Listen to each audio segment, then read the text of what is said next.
translate from public sector speak into something which people who are there at in the front line. But ideally not having people like me, but having business advisors, people that understand individual businesses, that can talk to each business as a like-minded person with them, so that they can get to work, to understand that business, but they're respected by that business as well, because local government officers aren't necessarily the people to go into the businesses themselves. Heather, is there anything to add to that?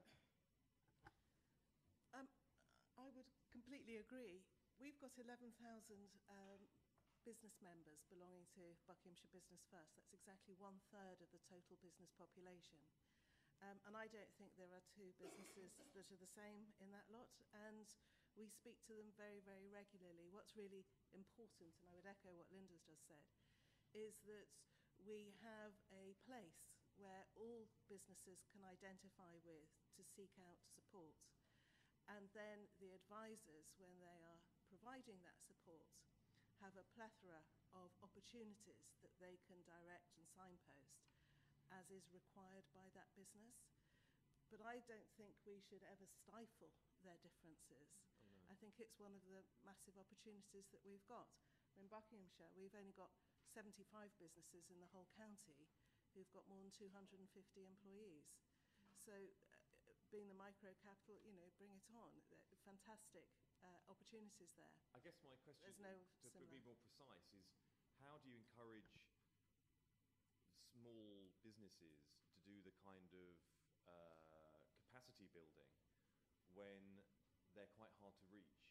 And we all know the usual suspects within any community, and they're always the first people you call first and foremost. But how do you get to people and organisations who are quite sort of buried down deep and get them to want to do the capacity building that would lead to an increase in productivity? Well, I think I can answer that by saying that of our 11,000 business members, we communicate with them fortnightly. And it's taken us 6 years to get to where we are from a zero base.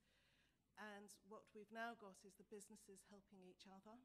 And we've got plenty of evidence to support that. So where I think you have hard-to-reach businesses, if you can get them supporting each other, they're going to be a bigger believer in what some of their peers might say than what appears to be government funding, even though it's the government funding that will facilitate it. Thank you. And Angela, I mean, do you have any response to what you've heard here from the other side of the coin? Yeah, I think there's two things. I just very recently launched a campaign at the House of Commons for a radical overhaul of careers advice. And I think the same thing applies here for SME, both startup and development. The first thing is the way that information is provided needs to be in a format that people these days want to receive. So they want to receive information when they want it, which is not necessarily during the day, and they want to receive it in the format that they can take it. So, for example, via podcasts, on YouTube, the social media platforms that we'll use these days. So that's one of the things that we need to look at, is the method by which we deliver information, and you can do that in a coordinated fashion.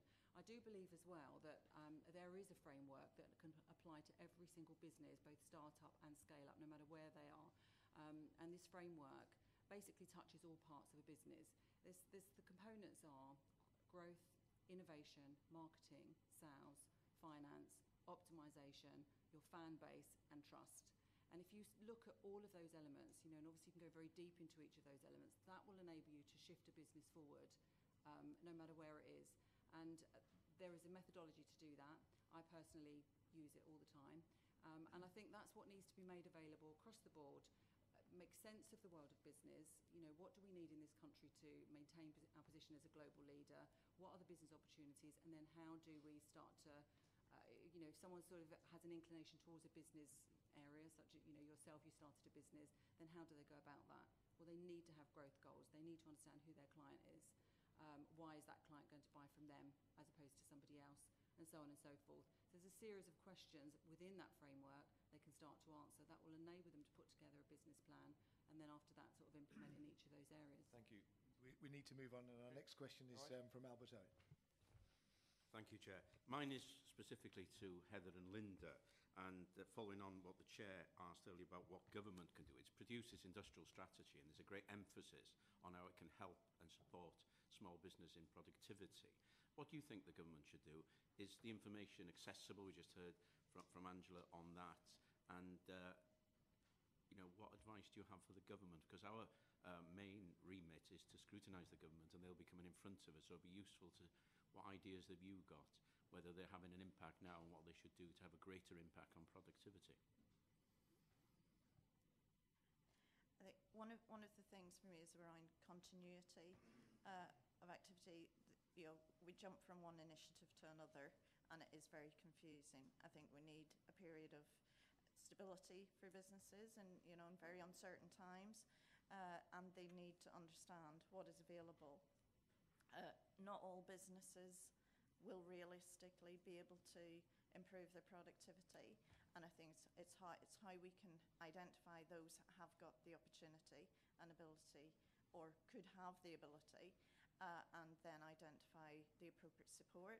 There's some support that was available previously that no longer exists, things like the Manufacturing Advisory Service, particularly in the manufacturing sector, which gave very intensive support in that sector to help grow supply chains, to help diversify to exports, really critical, particularly in the north, and very productive in northeast England.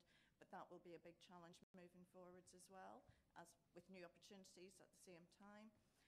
And it's really important that there's visibility on what is available, but in very simple messaging and very clear how to access it. Just on what Angela said previously about using YouTube and social media and things for speed and access, is that something the government should be doing more of, encouraging? Because it tends to have a website and it tends to have regional meetings, and when it's devising its policies. Do you think we should be coming into the 21st century? Potentially. I think with the SME base, a lot of it is about local information, not just national. Sure. A lot of our businesses won't necessarily look to national products, what's available, and then if you're based in Tees Valley, you look to see what's available locally. It may be a national offer, but it's whether it's available locally that's really important, so it's that local messaging.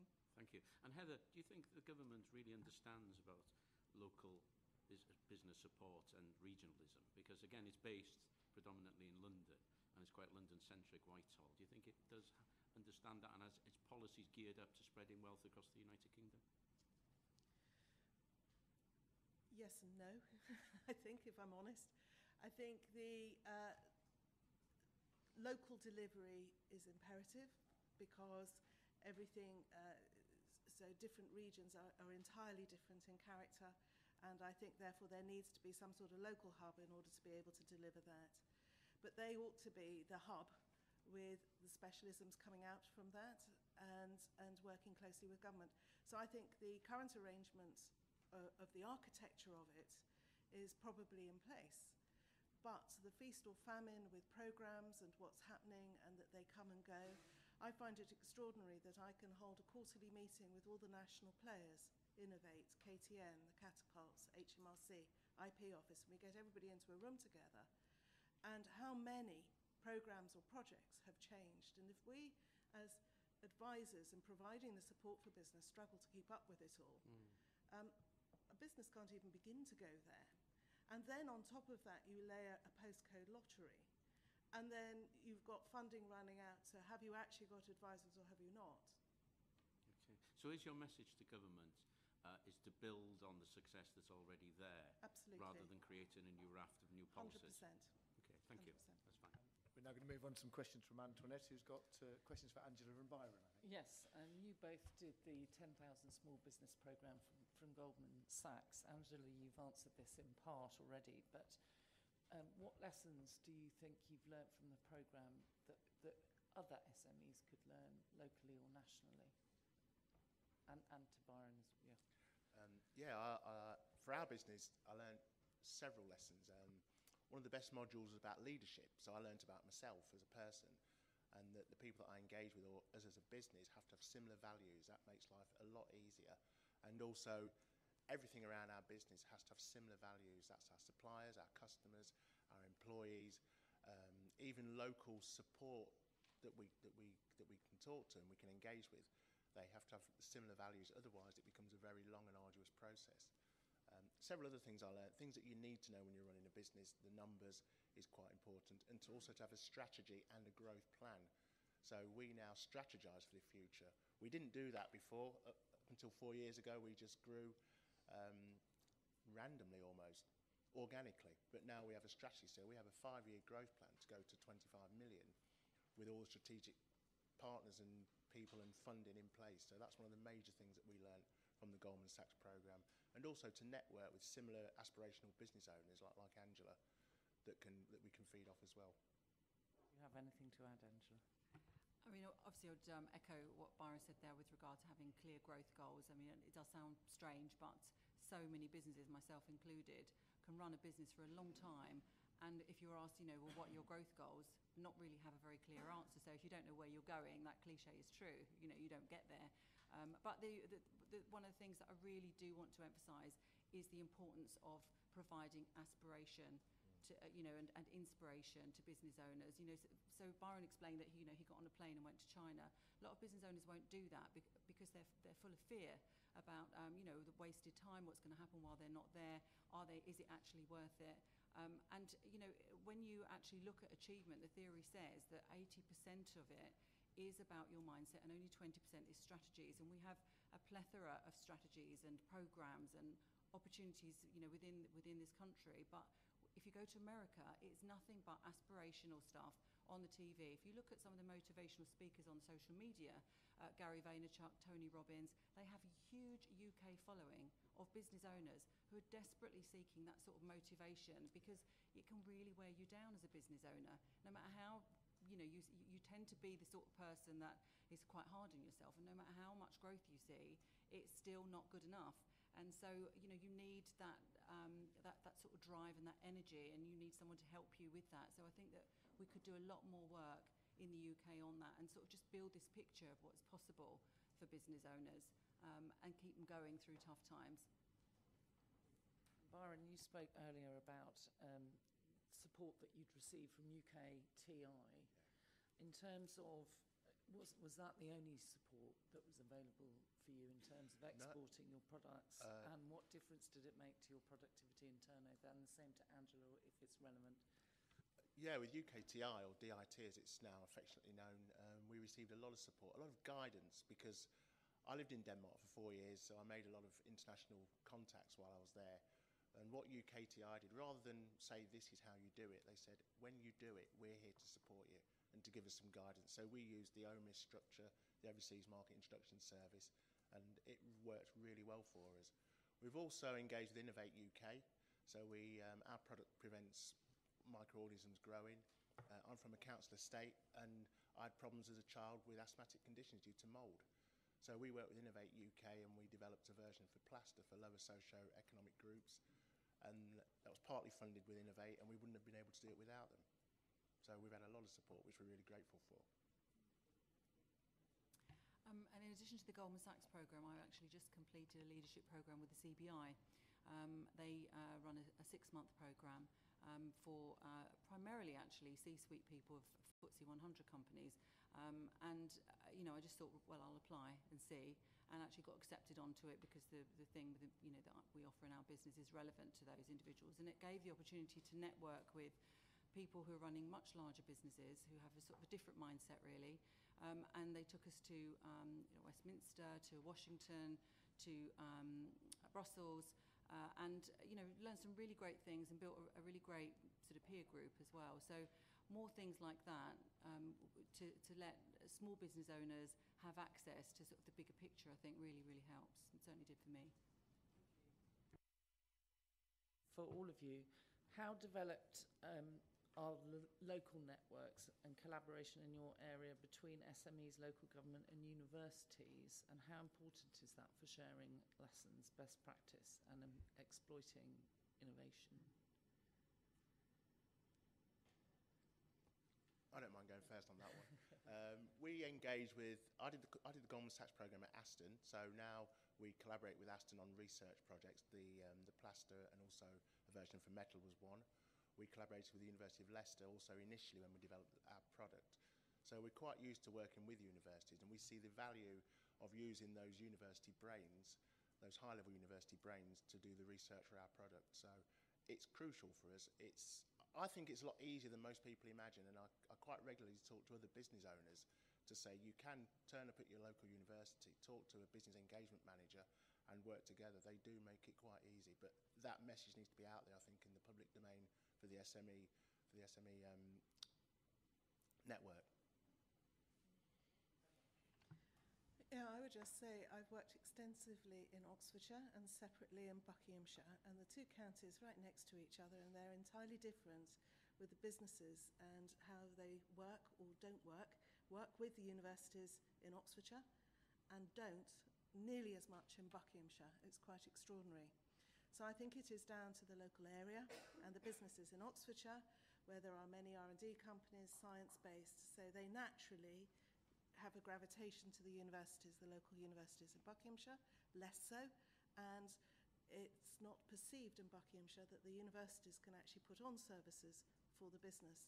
So I would say it's patchy, and probably Oxfordshire is one of the better places in the country, just because of what's going on there. But I think it is very definitely an area which could be improved with all of the services. I think there are so many businesses that haven't got first idea of what's available. Yeah, we had a session before this formal session, and the Scale Up Challenge was pointed out to us on a graph where the UK ranks 3rd for startups but 13th for Scale Up. Why do you think that is? A question to you all, please. Do you want to? I mean, one of the things with businesses is that small businesses is that they have the business demand, but they have an issue in delivering that demand. So they tend to be quite good at sales, but not necessarily delivery when it gets to volume. And one of the reasons for that is they don't have the skills internally, or even if the skill level is available outside in the market, they can't afford, they don't have the budget to actually access that skill level. So one of the things that we do as an apprenticeship provider is a huge amount of education with small businesses about the way the apprenticeship scheme works. And it never ceases to amaze me how organisations just don't know. So we're still seeing small business volumes of apprenticeships going up, but that is because we are actively telling them about this and then explaining the proposition and how it can work in their business. So it's very much a business consultancy piece.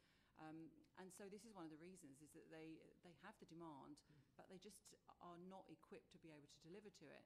The apprenticeship solution is a great one, you know, for bringing young people into their business, and we quickly see them going up the ladder, but also enabling them to upskill individuals already in their business in new skills as well. So this is something that there needs to be much more communication about and more education. For our part, we realise that we have to do that education with businesses, and the same thing at schools as well, to let people at school who are about to leave, you know, what their options are. It's not just about university options. There are these great opportunities as well. Does the government get this, do you think, and is it Well, trying to address it? Yeah, you know, I mean, funnily enough, I provided some evidence at the Parliamentary Committee for Education exactly on this point, and said these same things. So I think, yeah, the messages are there, but it isn't an easy thing to do. But you know, we're working on communication. We need to do more of it, and again, it boils down to the method by which we're delivering this information. We have to deliver it on platforms that people are now using. If you look at the number of users on Instagram and Facebook, it's not just LinkedIn. That's where we could get this message out, and that, you know, the technology now to get messaging out is amazing. You can target small businesses. You can target businesses with you know, some very precise sizes as well, and give these messages. Byron, do you recognise that? Is that how you interpret it? Because you know, you've got a fast-growing business and you have scaled up, but as a country, the UK is struggling high on startups, but not on scale-ups. Yeah, just a slight correction. We're scaling up because we'll always want to be scaling. Yeah, there is we see a skills shortage, and we find there are other aspects of scaling which frighten people. Running a business, is a lonely place, and it takes a huge amount of energy. I've always had a huge amount of energy, so to me, I just take it in my stride. I lived in Denmark for 4 years, and in Denmark, they have a policy that you finish work and you go home. You don't do emails after hours. So we try and run that in our business because I have a family, I have all the normal things going on that everybody else has. So scaling a business it's a mindset, something Angela said earlier, that is not familiar with most the UK mindset, if you like. And it is difficult. Support is needed. When I go to the US, I see it's a natural mindset to scale businesses. In Denmark, they have structures, so you get to a certain level, there's people around an organisation that will take you to the next level, and you don't have that in the UK. And some of the things we spoke about earlier, that scaled businesses or scaling businesses generate jobs. We attract people to our business because we're exciting, and they can see where we're going. They see us in the press for a scaling business. And I think that's... Do you think the government is now understanding that and is helping to scale up at a local level? My opinion is no. I think it should be made more accessible.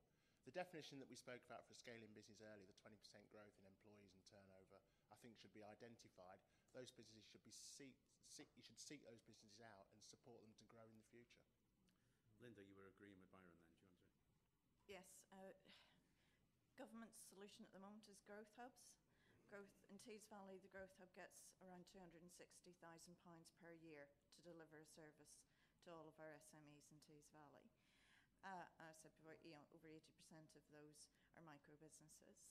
So that's an awful lot of very small businesses to work with. In terms of scale-up activity, I think there was a desire from the civil servant side to put greater emphasis on that and potentially provide more funding for that, but Treasury did not believe the case was made for that. So as a result, Scale Up was just bolted on to what growth hubs need to deliver with £260,000. But Byron said it's the UK mindset. Do you think it's resources? Part of it is resources. I mean, it does feel that research institutes and organisations like Scale Up Institute, have led the policy debate, and government has followed the policy debate and is putting more emphasis on it. But in terms of follow-through with delivery and support for that delivery, that isn't happening.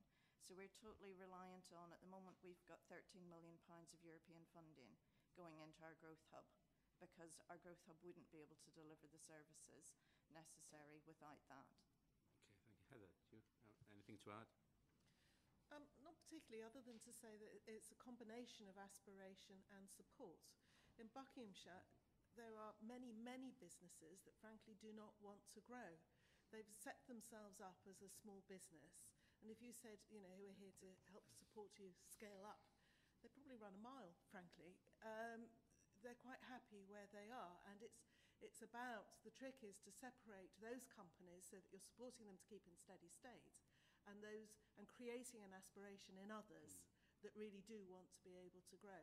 I think the other thing that I would simply say is that many of the national programmes are simply not geared up to your average, if there is an average, SME. So if you said Innovate UK, the competition for loans, it's R&D, etc., great for some businesses in that particular niched area, great, but it's not suitable for everything else. The Catapults, Enterprise Europe Network, the KTNs, etc., etc.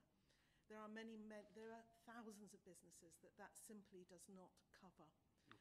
So I think actually some of the government structures are missing most of the businesses. That's good. Thank you. Heather's made a very fair point there, which is that we've got exceptional business people with us today, and Angela and Byron, who have got very progressive, dynamic ideas. Lots of small businesses are family businesses. They want to do everything round the kitchen table, keep everything. Is it legitimate for that very large number of businesses to be lacking in ambition? And how do you sift that out, Heather, and identify those that are in that category, but those that, if given the opportunity, would be able to make the leap to something different? I'll give you an example of and if I can say it because I know I can, a chocolatier who wanted to grow and wanted to start exporting. And it was in the days when DIT was called UKTI. But the problem was that UKTI seemed just far too big, too scary to even go anywhere near. But they did have an aspiration, and it was only over working with them over the long term and being a bit of the translator between UKTI, our local advisors, and them, that we actually got them into exporting. So I think it is about long-termism, working with those businesses and creating that aspiration, not short-term. Thank you. Now over to Vernon Coker. Thanks, Chair. It's really interesting because in answer to our questions, you've been drilled down to what happens at the sharp end of all this, which is be really helpful for our report. Just to re-emphasise, if you feel as though you're repeating it, doesn't matter because it's really important. Just in terms of me, last week we heard that UK SMEs suffer from management and leadership gaps at times. But we also seen in evidence, and we've heard from yourselves this morning, that there are other things: access to finance, digital knowledge and capability, infrastructure, and access to skills and all of those different issues. And that's stopping a lot of SMEs from scaling up as a result of that. At local, if I just say to Linda and Heather, and I'll come with a slightly different focus to Byron and Angela, at a local level, what actually is it that's stopping businesses that want to scale up scaling up? And how can they be addressed? Because we've got an opportunity now in our reports to actually say to government, you need to do this. So these are the issues that the people you come into contact with face. How can they be addressed? And what are they really? Of the businesses that we talk to, almost without exception, I think they would all say people. If they had the right people, they could scale up. And their biggest blockage right now that's being reported to us is lack of people, and that is almost over and above skills. Actual physical bodies rather than somebody who's a brilliant IT specialist. Within reason, yes. Within reason, yes. Interesting. So, yes, which is why we had a round table very recently with some of our businesses, and it was interesting to hear that two or three of them in the room had actually said, we're not going to recruit because the time it takes and the sheer energy and the amount of money to get nowhere at the moment, it's too big a resource. So they've stopped recruiting and have got a new plan, which is to see how they can automate and bring in robotics in order to cover the loss of people. Interesting. Very high employment rates for some of the issues. Linda? For us, there's an element of that, the skills in people, but a lot of it is about the leadership and management and about the ability to take time out of the business. And I think there's almost a sort of being a bit scared to step back from the business because a lot of these are owner-managers, who've established it, it's their baby. And it gets to a point where they need to step back from it. They might not actually be the right person to take that business forward, and that's not an easy thing to accept. And so having, working with some people that can, put the mirror up to them and help them through that process. But one of the things that we've also learned, we've had some scale-up activity programs in Tees Valley, and one of the things that the feedback from many of those business owners has been that them being on a program doesn't necessarily sort it. They learn lots of lessons and it's great, but actually then they go back to the business and people in the business think, oh, that's great, you've had your course, we'll just get on and do what we're going to do. And it's really about working in the business with the whole management team and other members of staff in the business, not just the one person that happens to be the owner-manager person at the top of the business. So a lot of it is about that, starting with that person, but then working in the business and also potentially bringing someone to work in the business, another person that's been through that journey of scaling up and being able to go in to advise them on a more ongoing non-exec director type role. So it's some of these really practical issues rather than a theoretical jump through goodness knows how many intellectual hoops. It's where do I get the people from that are reliable and I would wish to employ? Where do I get them from? That's over and above skills. And then it's things like what practically makes a difference for my business that, if I'm 2 days out, who's running the business for the 2 days out? Just thank you. For yourselves, Angela and Byron, what held you back? How did you overcome that? And then how what actually practically needs to happen to make a difference so that everybody else, you know, if they could share, both of you, your enthusiasm, you can see it from your personalities, your enthusiasm and dynamism will be part of the answer. But how do you replicate that? And that, you know, what can you practically do to drive that forward for other SMEs? So I think it's all the components are available. It's bringing them together and making them available, and then how does that happen? So sorry to interrupt. So you know, we've talked about mindset first of all. So that needs work on, and you need input for that as an individual. I personally go and seek that sort of content out. But if it were more readily available in one place, that would really help people. We bring young people into our business all the time. We start to provide them with content that completely changes how they think, and they transform within your eyes. So that's the first thing. The second thing is people, that's true. But we have a mechanism now for upskilling and bringing new people into the business from schools. This is the apprenticeship programme, but we also have the mechanism for upskilling people actually whilst they're working for us, and that is through various government-funded programmes. And then the other thing is finance. It's knowing where to look for finance. You can go to a number of high street banks, and you know, depending on what your current situation is with finances, and often it's stretched as a small business. You know, you can get yes or no or maybe.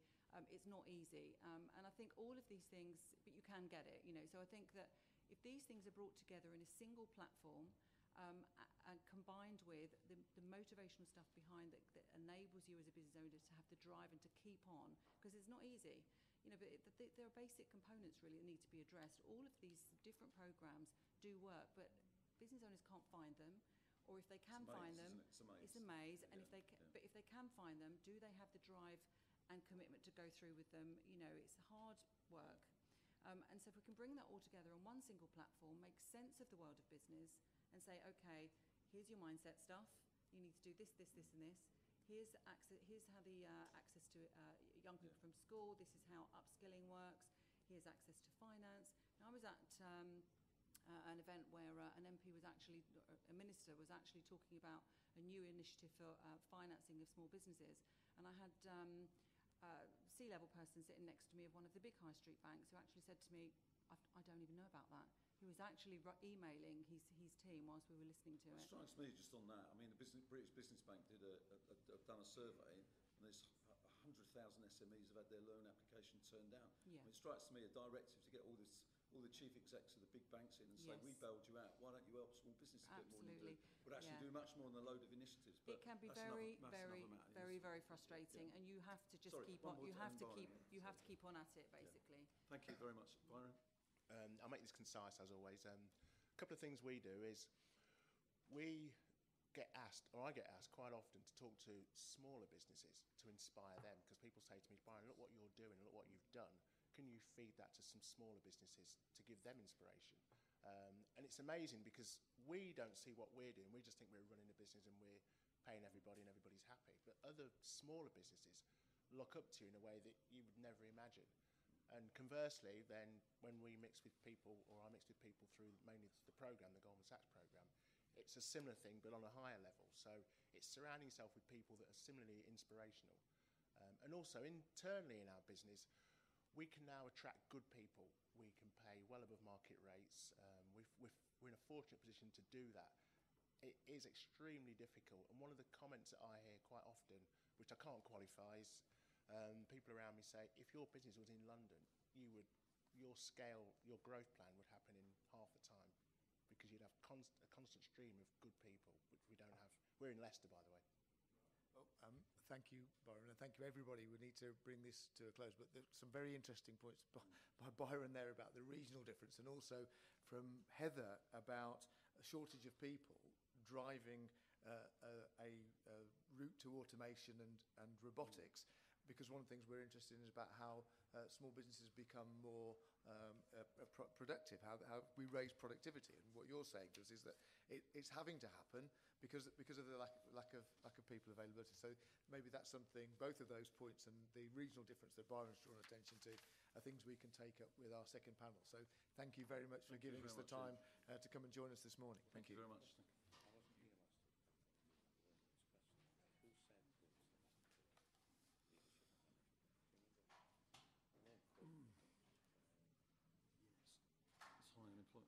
you want me to move around there, Anthony, so to balance it up a bit?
Good morning, and thank you for joining us for our second panel session on our evidence looking at growth and productivity of small businesses. We heard in the previous session about the evidence that the UK is running behind its competitors in terms of productivity, and that we're not as effective at scaling up our SMEs. Wondering if you can give us some guidance as to why that might be. And I wonder if I might start with Professor Tom Vorley, please. It should actually be Tim. Tim, forgive me. No, forgive me. So I think it's an interesting issue, the scale up, and listening to the previous panel, I think some of the things that are really key there is about ambition. One of the big things that we certainly see is that the need to try and instill a culture of more ambition. And if we were trying to look to identify those scale-up firms, I think ambition is probably one of the biggest triggers to that. How we actually kind of develop and grow that, I think, is the kind of perennial challenge. And really the scale at which that is to be achieved is also an issue. Looking how that is really working in the centralised kind of political system that we have, but also the role of LEPs and growth hubs within that is kind of one of the big issues and the big challenges that we see. And I think that from our point of view, both in my role on the Small Business Charter Board, but also at the University of Sheffield, is really, I think, thinking about some of the things we've heard earlier about joining up the system to identify how we can best support those firms which demonstrate the potential for scaling up, but also making sure that the landscape more broadly, the framework conditions, if you will, are amenable to business growth across the board. And Mike Jerry from the Federation of Small Business, do you recognise that our small businesses are less able to scale up than some of our competitors? I would certainly question whether you're looking at scaling up or whether you're looking at addressing the productivity question, because I don't believe that the two are necessarily the same. I think there is a lack of ambition, but that starts with the education system. And I think we also need to be recognising that the difference between those startups and those scale-ups compared to the rump of the rest of the business community who want to grow steadily is not being recognised sufficiently or supported sufficiently. And the generic term SME does not help that one iota. You need to be recognising the micro businesses, the smaller end of small businesses, their lack of resource, both financial and people, and giving them the support that they need. Now, we're going to come on to Irene Graham, but Irene and Graham and the Scale Up Institute are working with those very fast-growing companies just 0.5% of all SMEs. Is there a danger, Mike, that we then neglect the remaining 99.5% of our SMEs? I don't think it's the 99.5%. I think you do need to recognise those businesses that are the lifestyle businesses, but you need to be getting the right support, and that support needs to be based on the need of the business. And I would suggest that whether it be the LEPs or whether it be the growth hubs, somebody is tasked with identifying first and foremost what support is needed by the different types of businesses and the different sizes of businesses. And that need also should be reflected in what is the need for the skills base. And let's not forget that most small businesses will do a lot of their training on the job, which is not recognised generally. Okay, and Irene Graham from the Scale Up Institute, who are our host today, so thank you for that. But can you tell us a little bit why you think we're lagging behind other countries in encouraging our small businesses to grow and develop? Yeah, I think we think segmentation, and picking up Mike's point, is very, very clear, and targeting aligned to the business need. We're third in the world of startups because we've had a very good set of policies and initiatives on the startup arena, and we need to maintain those.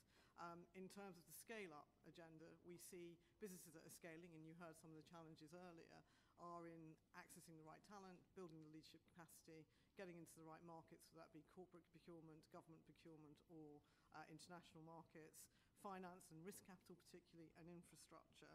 And when we compare ourselves to other markets and where we see some of the gaps and differences, if you look at the US market, one of the things that is very clear about the way they've achieved that alignment in scaling up as well and encouraging small businesses to scale, the US has strong procurement rules around anchoring smaller businesses and scale-ups into the supply chain and through the Small Business Administration. They also have institutional investors playing a key role in sort of the finance dynamics of that. If you look at Scandinavia, what we see is very closer alignment at a local level in coordination of services that are national into local businesses and relationship management of that. So we think there are policies and mechanisms that we need to build on here and utilise that local environment and examples from other markets in order to drive this forward, as well as the data that we have and how we actually pinpoint and segment in a more effective way. And Chris, you've started and sold businesses, you've scaled them up. Do you accept that we're less good at doing that as a country than others, and why do you think that might be? Well, I think the example that I would always look at is Germany, which has a huge Mittelstand of family-run businesses. And I think the lesson to be drawn from that is a cultural one. So the idea of a family-run business in Germany is kind of seen as the paragon of good business practice, whereas I think in the UK, rightly or wrongly, we tend to see big business as the paragon of good business practice. And I think partly it's an infrastructure issue as well. So in Germany, the regional Landesbanker are very good at supporting local businesses, but actually also having the needs and aspirations of the local economy right at the heart of their individual agenda. And as we've seen banks withdraw significantly from delivering that kind of local network of bank manager relationships, that's left a big gap, if you like. The tide has gone out. And so that is a real challenge for us to think about how we get up to the scale of competitiveness with Germany. So we run the Department for International Trade's advice program, so I was interested to hear Byron's feedback on that earlier. But we're always beaten with the stick that Germany is exporting 4 times as much to China as we are. But partly that's about the infrastructure and the culture that they have in place. Are we seeking in our committee to stop the tide, as it were?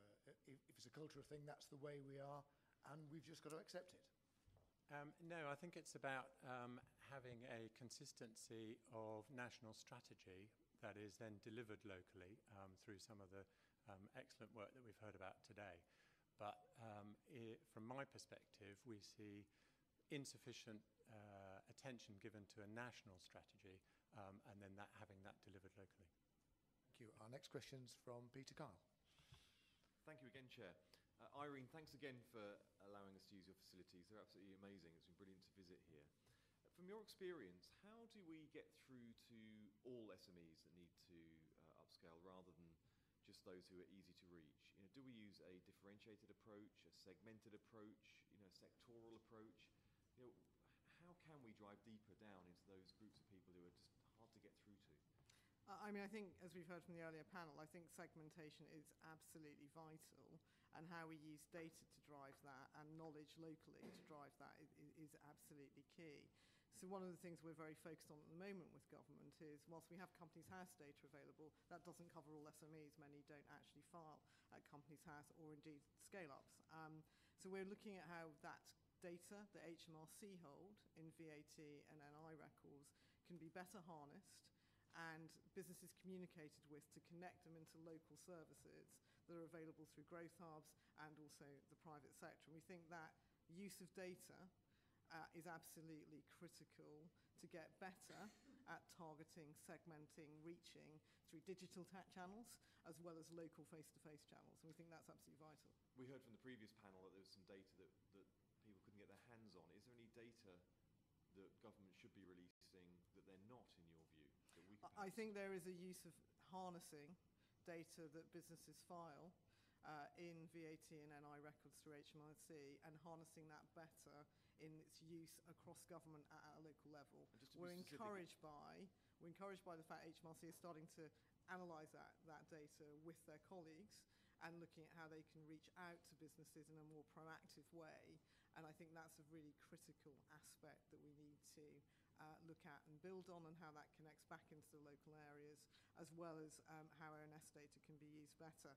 Ultimately, it would be great if a business could actually send a note in and get a reflection back through APIs, etc., to say, I am scaling up, here, Mr. Finance Provider or others, I'm actually a growth company, and this is what is shown through that. It's how we harness that better. Okay. We are encouraged by some of the progress. Thanks. And Professor Fawley, is all of that data available to you? I mean, as a researcher, are you frustrated that some data that just simply isn't released? Because, you know, Irene leaves us with the impression that the data is there. It's just the way it's analysed, which is the problem.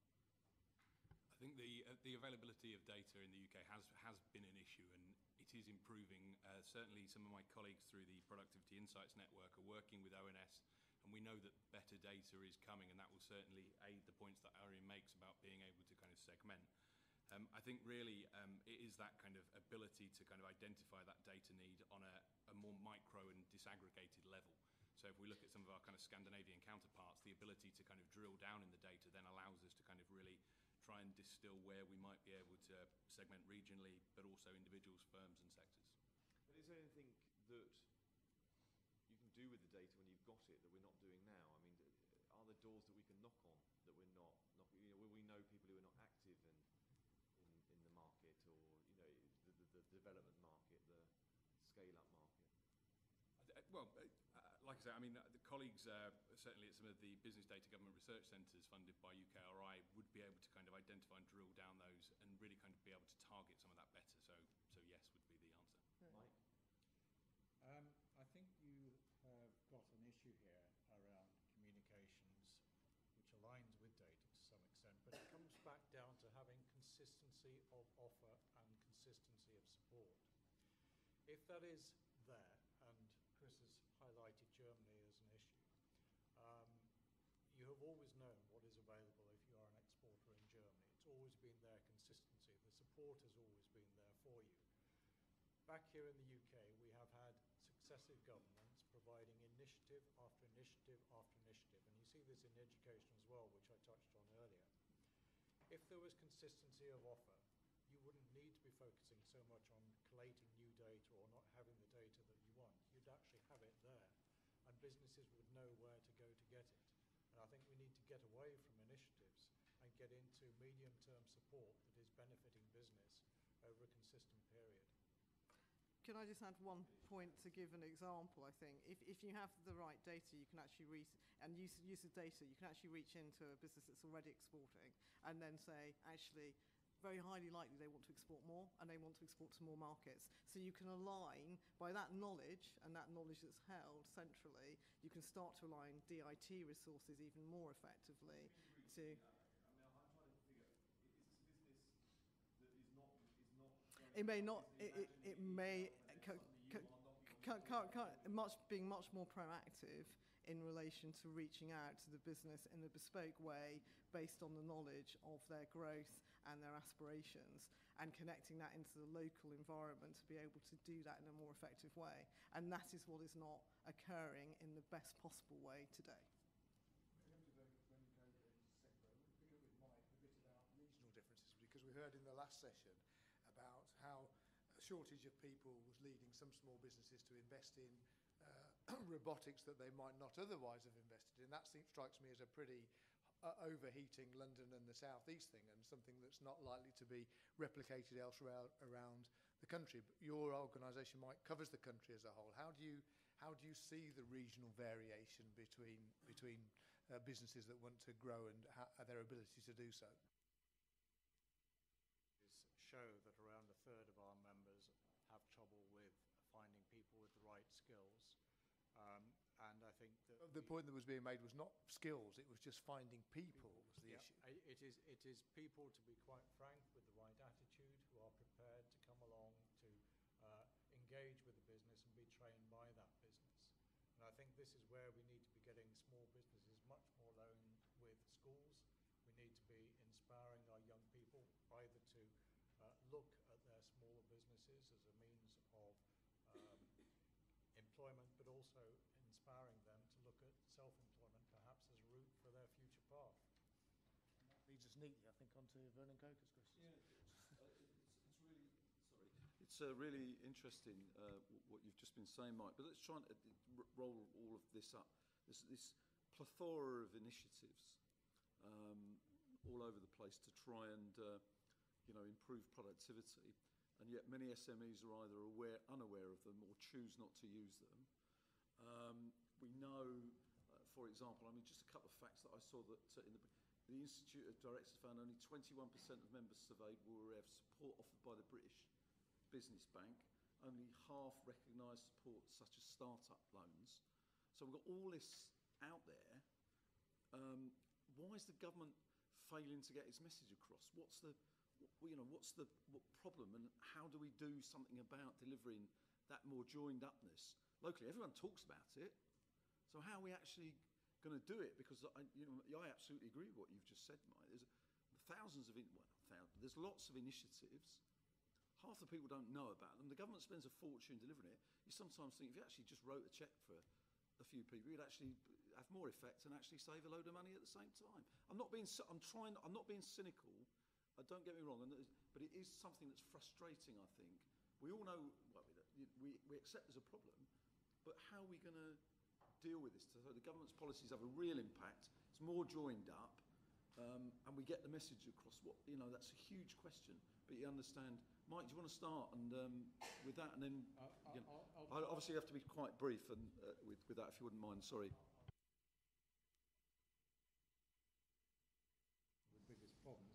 Knowing what is out there on a consistent basis is not helping when you've got initiatives coming through after initiatives. Also, as with most government initiatives, with the LEPs, their remit is being expanded, and of course they should be having a fairly focused strategic objective of what is needed in their local areas. And I think making sure that either the LEPs or the growth hubs have some key responsibilities about understanding the demographics and the needs of their businesses, where that support may be necessary, and what the educational support and skills support is needed, is pretty key to this. I'd also ask the question on productivity, if I may, just to come back to that. We talk about productivity, but what is it? How do you measure it? How does a business know that it is ahead of the game on its productivity levels or behind the curve? If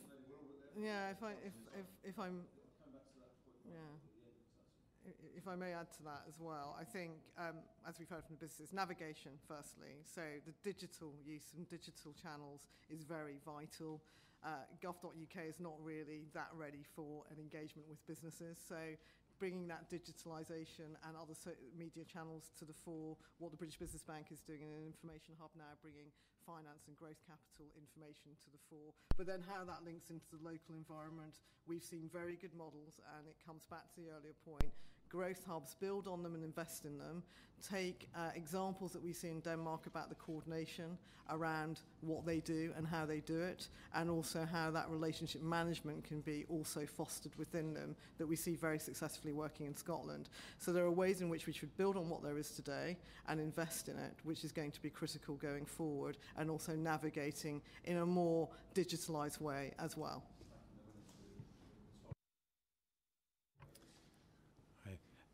I think one of the interesting things that we have to consider over the course of the next couple of years is the funding of the LEPs and so on as well, because obviously a lot of them are funded through European money.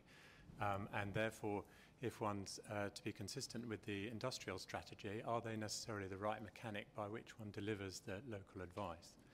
I refer back again to the programme that's run through the Department for International Trade Advice, which has been running for 25 years and demonstrates the kind of consistency of purpose and clarity of thought which Mike was demanding for in his earlier comment about initiatives.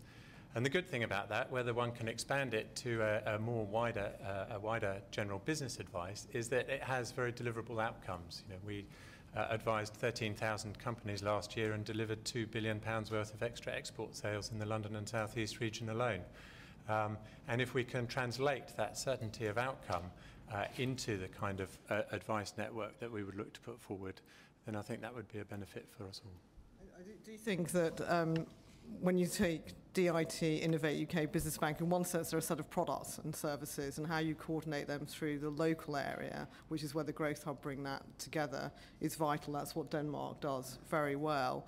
The export strategy is being reviewed at the moment by DIT. I think it's going to be vital to see how that segments and aligns to the needs of businesses actually, and looks at the engagement of that in an effective manner. Can I just say something? Tim, just to say into you in answering the original question. Just on the other thing, as all of us as economists looking at us, what's more important for the government as a strategic goal, full employment or productivity? I think we've got to look at it as what productivity is the outcome of, and we're looking for standard of living increase. So we need to kind of approach that in a balanced way, and I think that Mike's point earlier about understanding what we're trying to look at and how we're understanding productivity here is key. And from a lot of the research work that certainly I and colleagues have done, you don't tend to find businesses that care about productivity. Their primary drivers here are efficiency and profitability. And talking in those terms is crucial because, I mean, one of the initiatives, and I had the pleasure to be with Tony Danker from Be The Business on a panel the other day, and he quoted the fact that 80% of businesses think they're better than their peers. So it's that kind of the reality check here and demonstrating the awareness of perhaps where businesses need to think and where they perhaps need support. So one of the key things I think is that we need to hide the wiring and the complexity of business support better and make sure that at different levels businesses, like Mike said, get the support that they need, but actually that support is intensified around those businesses that have scale-up growth and potential. Just a follow-up to that. See, the interesting thing about productivity that came up in the last session, I think, was it Barbara, I think, from Barbara, I think, was about this issue of automation and then where that takes you in terms of productivity. And this, you know, at some point or other there will be this discussion around automation and etc. and jobs, etc. and productivity. It's just an interesting thing. But I take the point generally, and I'll finish, Mark, with this, that take the point generally that we need to sort of declutter the landscape a little bit to make it easier for people to have one point of contact. I think it's generally what's been said. Could I just on the point about the automation, I think that the myth about technology coming along and taking jobs needs to kind of be expelled. Actually, we need innovation, innovation-led growth is key to productivity over the longer term. And also, if we're looking at the kind of productivity dilemma, export, again, comes back to the fact that we can harness the value of innovation through export without that displacement. Thank you very much. We move on very, you may wish to know that one of our next inquiries is dealing with the issues of automation, so very timely. Our next questions are from Albert Owen. Thank you, Chair. I just want to follow the line of questioning that the Vernon is doing. You know, we've had a good discussion with the first panel and yourselves thus far, and we're all clear that there's too many initiatives, or has been in the past. So what can the government do now to, if we're all agreeing that there is a need for more scaling up? I'm looking at you, Mike, when I say that. But you did say something what I thought was interesting, that you believe there should be a mid-term support mechanism. Is the government right to talk about a scale-up task force, as we had with startups for a long time? Do you want to take that first, Mike? I think if you're talking about any sort of task force, you've got to identify what its purpose is there for, and whether it is going to be around, so that businesses in 5 years' time or 10 years' time actually know that that is going to still be there, and when they actually need that support or that finance will be available to them.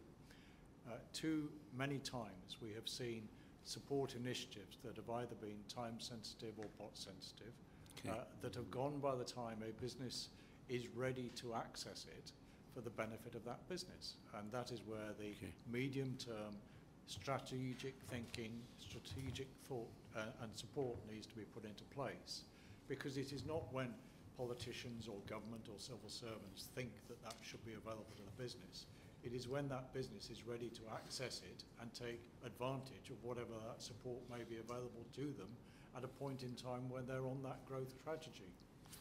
But is the government right to set up task force to look at this very thing about scaling up? That's my question, really. I would contend that there is probably longer term value in looking at the businesses that are not necessarily scale up. They have their own place, certainly, and they should get support that they need. But that middle element that I was speaking about, where they can grow steadily but not at the 20% per annum over 3 years, or however scale up is measured, and that would be far more beneficial to society at large as well as to the businesses. Okay. Irene, the same question. Sorry, did you want to come in first, Professor Lawley? Just to say that when you're looking at the types of businesses, and we've kind of distinguished, I suppose, between some of the lifestyle businesses and high growth, but it's actually that managed and planned growth that is also hugely important here, and where business support has a key role to play. Thanks for that, because you used the term, the management. We were told by academics last week that there was a lack of leadership and management gaps. Do you agree, Irene? And is that what we should be concentrating on, or should the government be setting up its own task force? I think just to respond in terms of the task force, in order to stimulate action across 5 core areas of need for businesses that are growing, whether that's steady growth or scale up, there are 5 core areas that have been identified to work on. One is data and the use of that better.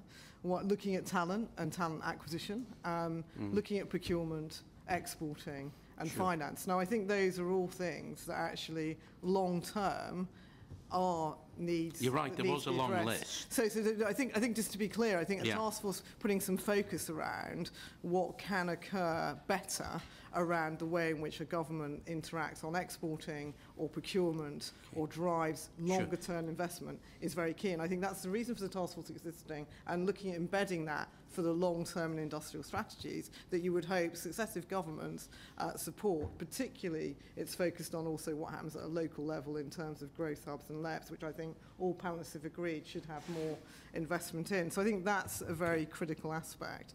When we talk to scaling businesses, they want more local peer-to-peer networks, better access to universities and business schools, and more locally developed leadership programs.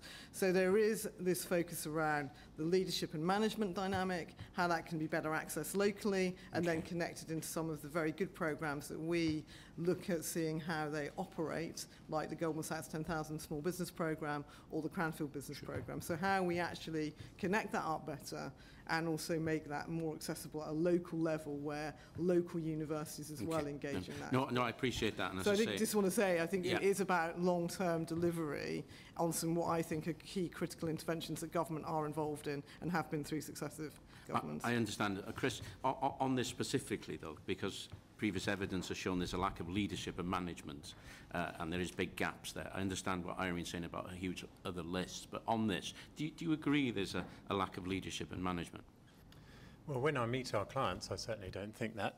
You know, the problems that they face are mostly around access to finance, to be honest. Okay. Supported by access to opportunity, which government could obviously assist in significantly, and access to advice. But it's all around can I just access to interject, finance. and we don't need the task force to identify that. That's already coming across clearly. Do you agree? Yeah. Lack of finance. Okay, thanks. We are short for time, which is why I'm sort of I don't think it's lack trying of to leadership. extract some answers I from think it. just to rephrase there, you talk about lack of leadership and management. I think what the businesses have said is their ability to build with their respect, our leadership. evidence has been clear that there is a lack of leadership and management. So And how we they have build to that. follow the evidence and with our report. Thank you. Okay, we're now going to Peter Kyle. Peter. Keep forgetting to press the button. Is there a need for better collaboration between local businesses, SMEs, in different areas? I mean, Chris, I don't know whether you have a view on that from your perspective. Well, I think communicating with like-minded businesses is, you know, and the kind of peer-to-peer thing that Irene was talking about is very significant. I am somewhat sceptical about the role, frankly, of local government plays in that. You know, certainly my experience in running 5 businesses in and around London for 25 years would suggest that the last person that I would go to for advice is a local government authority. But there is evidence to suggest that the local authority or local enterprise partnerships can be good conveners and can get people to gain confidence from other people's experience as well. We run a lot of trade missions on behalf of the government to overseas territories. One of the benefits is that the businesses themselves obviously pick up sales leads and all of those measurable outcomes, but actually taking 50 like-minded businesses, fashion businesses to New York gives all of those businesses confidence about going out and doing that because they can see their peers doing that, and it provides great networking opportunities there. So I think the power of convening is significant. I just try and remember back to the days when I, co-founded a very small business. We set it up in my business partner in my flat, and then grew to moved into a shared space, and then each year moved into a slightly bigger office and so forth. But back in those days, the idea that we would go to New York, or the idea that we'd even go to a university and take a day out of just working the phones and just trying to bring money in and trying to build relationships and so forth, it would sort of been inconceivable. This was 2004, so we did get some advice from Connections back in the day from Googling it. But the idea of getting partnerships with local authority, with universities and so forth, from my perspective, it was a big ask. And I don't know, Tim, whether there is progress on this, or whether the people who are setting up businesses now have a different approach or not. But it's a big ask to get somebody to take a day out. No, absolutely. I think from a research perspective, what you generally see is that people are too busy working in the business to work on the business. And how do we challenge that? And making sure that the quality of the support that they get, whether that be from local authority or particularly universities at the moment, I think is critical. And the Small Business Charter Initiative is there to exactly try and do that, raise the bar, demonstrate the quality that universities can offer to businesses and evidence it. I think being able to demonstrate the impact that universities can make, particularly business schools, in supporting local businesses is integral. I think when we look at the industrial strategy and the Strength in Place funding as well, that is a key mechanism for bringing together those different actors to provide that level of support. And within the Sheffield City region, looking at what assets we have and how we can support supply chains and take some of those businesses that are higher growth firms, or certainly firms that are experiencing episodes of high growth, I think is perhaps a more accurate way to think about it, and how they can help other businesses learn. So I think that trying to bring coherence to the system, that universities and business schools clearly have a role to play in that, but also working with and in conjunction much more. And finally, for me, Irene, there's scale up is obviously incredibly important. Productivity is often wrapped up in there in people's minds, but We could be taking an unproductive micro or small business and upscaling it into a sort of an unproductive large company. You know, can you tackle the productivity challenge in the SME sector at the same time as upscaling?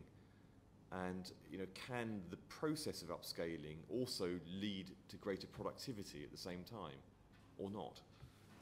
Well, the evidence that we've seen is that actually scaling up and scale-ups are more innovative and more international, which also drives productivity, and that they are more productive than the other SME population. So there is definitely a correlation between innovation, internationalisation, scaling and productivity. How we then utilise that group as role models and aspirational opportunities to the rest of the business community, and what we've talked about in peer-to-peer connections, in actually highlighting who the scale-ups are locally, which will enable and should enable people attraction to come into those businesses as well, and how they work within their community, I think is a reinforcing aspect at a local level and drives the productivity aspect. And certainly within that, you see the innovation and scaling very intertwined, as well as exporting.